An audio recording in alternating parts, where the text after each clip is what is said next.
아시는 분은 아시겠지만 저는 10년 전쯤에 서울에서 플로리스트로 활동을 하다가 제주로 내려왔어요. 제주로 내려오면서 꿈이 제 개인 정원을 가지고 거기서 이제 꽃을 재배를 해서 꽃꽂이 작업도 하고 그다음에 일종의 귀촌도 겸해서 내려온 거였어요. 서울에서 너무 제가 봤을 때는 제 기준에는 너무 치열하게 살았었거든요. 그래서 저나 저희 신랑이나 너무 지쳐있던 상태였고 애들한테도 엄마 아빠랑 함께하는 시간이 너무 없어진 것 같아서 큰 맘을 먹고 30대 후반에 서울에 있는 모든 것들을 다 정리를 하고 내려왔습니다.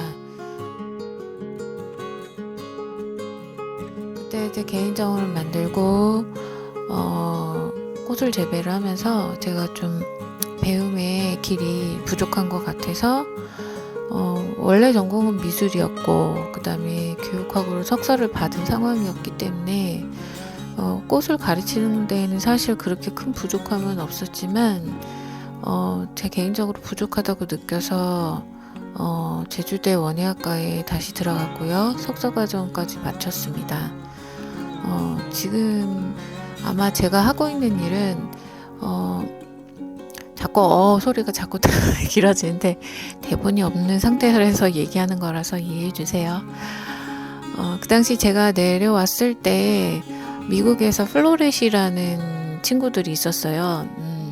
그때도 한 7, 8년 전이 뭐야. 내려오기 전부터 알고는 있었기 때문에 많이 알고 있었는데 그 미국의 그 서부 쪽에서 절화 꽃농장을 하고 있는 친구였었어요. 근데 찾아보니까 그래도 꽤 오래됐네요. 꽤 오래됐고 그때 미국 미디어에서 막 좀 나오기 시작했었는데 그게 뭐냐면 지역의 작은 그 꽃 농장을 만들어서 유지를 하는 거였어요. 그래서 그거를 이제 미디어에서 나오고 유튜브나 인스타그램 그런 데서 나오기 시작했었거든요. 네, 엄청 인기를 탔어요. 이 친구들이. 제가 볼 땐 가장 큰 이유가 뭐냐? 이뻐요. 이 언니가. 카드너가 이뻐요. 카드너가 이쁘고 화면을 너무 이쁘게 찍었었어요. 사진이라든가. 제가 보면 남편이 좀 그쪽에 있지 않았을까라는 생각이 했는데 굉장히 이미지를 잘 뽑아낸 상황이어서 인스타그램에 꽤 유명을 해줬었고 요 근래는 그 디스커버리 채널에서 운영하는 걸로 알고 있는데 디스커버리 채널의 그 서브 채널 중에 매그놀리아라는 채널에서 이 친구들을 따라다니면서 시즌별로 이제 영상물을 제작해서 나오기까지 했거든요. 책은 또 몇 권이나 냈고 근데 여기서는 식물도 굉장히 많이 팔고요. 약간 이게 우리나라보다 법적으로 좀 지역의 그 로컬 샵 같은 거에 대해서 제한이 좀 덜한 것 같아요. 제가 보면은. 그래서 좀 운영하기가 쉬운 스타일이긴 한데 우리나라보다는요. 법적으로. 어떻게 보면 우리나라는 아예 그에 관련된 법이 없어서 찾고 들어가서 보면은 저같이 되게 소규모로 운영하는 사람들한테는 불법으로밖에 운영을 할 수밖에 없는 그런 경우가 굉장히 많은데 미국은 이거에 대한 세세한 법들이 많이 있어서 그런지 굉장히 잘 돼 있어요. 근데 하여간 이 친구들이 나오기 시작하니까 미국에서 곳곳에서 엄청나게 소규모 지역의 그 플라워 팜들이 생겨나기 시작했어요. 이 친구들이 시작은 아니에요. 이 친구들이 시작은 아닌데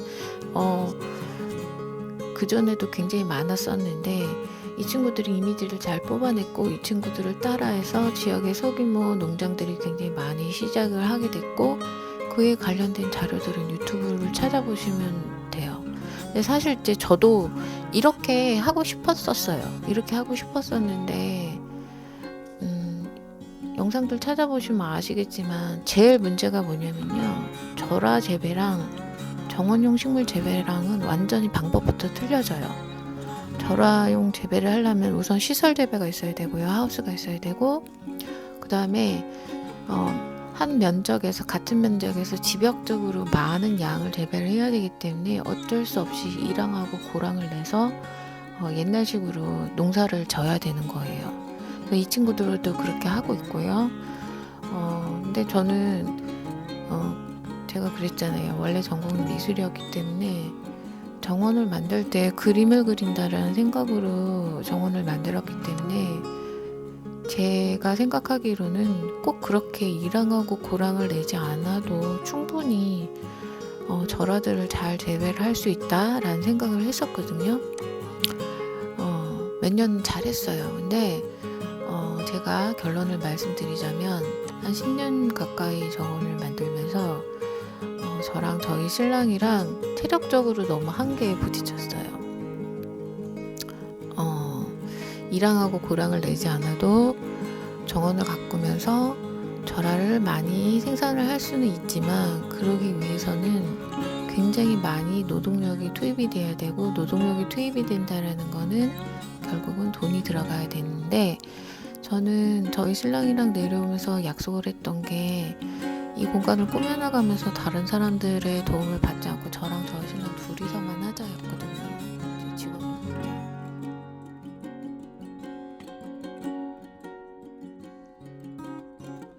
왜냐하면 저나 저희 신랑이나 되게 심각하게 그 MBTI로 따지면은 I의 성격의 사람들이랑 다른 사람들을 별로 좋아하지 않아요. 함께하는 거를.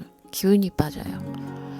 그래서 둘이 어떻게든 해보려고 했는데 몇 년은 잘 운영을 하다가 이제는 도저히 그럴 수가 없는 상황이 돼버렸어요. 그래서 결국은 포기를 했습니다.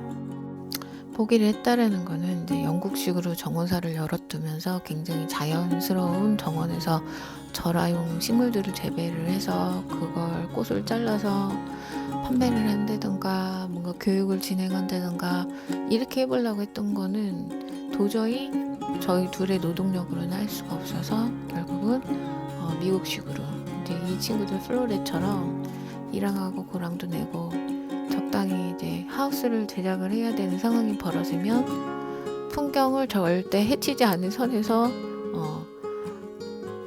타협을 해서 만들어 나가기로 했어요.